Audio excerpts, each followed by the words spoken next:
In this video, I'm going to talk about 5 things that Batman vs. Superman: Dawn of Justice got right. Not talking about politics today, so, stay to watch the video.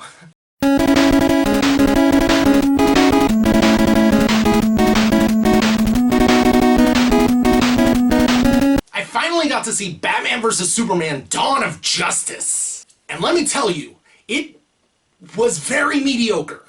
And in this video, I'm not going to talk about the mediocrity of it, or the crappiness, or how they ruined certain characters. I might be talking about one character in particular. Number 1, the first act.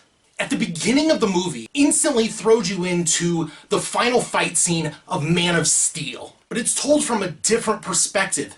An outsider looking in, and then having to deal with the consequences of those superhero fights that happen all around them. I thought the film did a fantastic job of creating a tension and a humanity where there was none in the previous film. I would even go so far as to say that the first hour was actually really good and really well paced.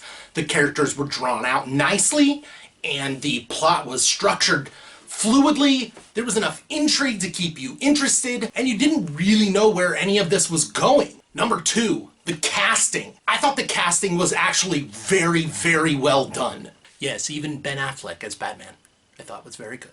I don't think this movie had any problems with the characters and the actors portraying those characters, maybe with the exception of one. I thought Ben Affleck was very good as a haunted Bruce Wayne. They definitely could have dived more into the reasons that he was haunted instead of just dropping little clues here and there, but he was very believable up until a certain point in the film. But this is the positive video. I'm not going to get into that. Lois finally was there for a reason. Perry White was finally there for a reason. Jenny Olsen's name was dropped. And maybe with the exception of Alfred, who I prefer to be the older Batman the Animated Series type Alfred, but that's just my preference. I thought Jeremy Irons was really good, and if that's the type of Alfred they want, that's cool too. And I actually really liked Jesse Eisenberg's interpretation of Lex Luthor. The problems in this film, I would argue, were no fault of the actors. Number 3, minor spoiler. The terror plot and the conspiracy plot intertwining mostly in the first half of the movie, I thought was really well done. And had it not been a Batman vs. Superman movie, I thought that would have been a really good movie just for Superman by himself. The idea that he was set up to not look like the hero that he is. Or perhaps he isn't that hero.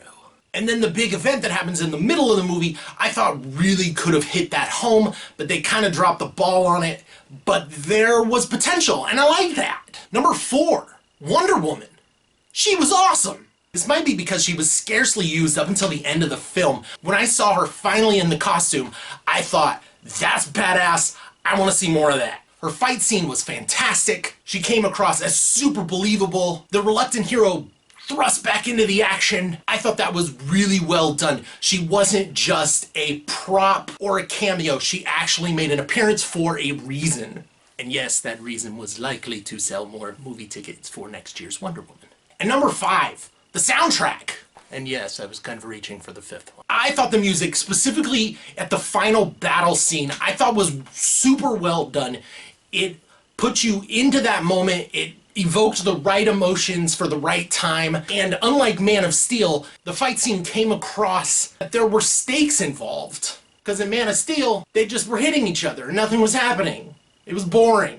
It got really boring. So that's 5 things that I thought were pretty dang good in Batman vs. Superman: Dawn of Justice.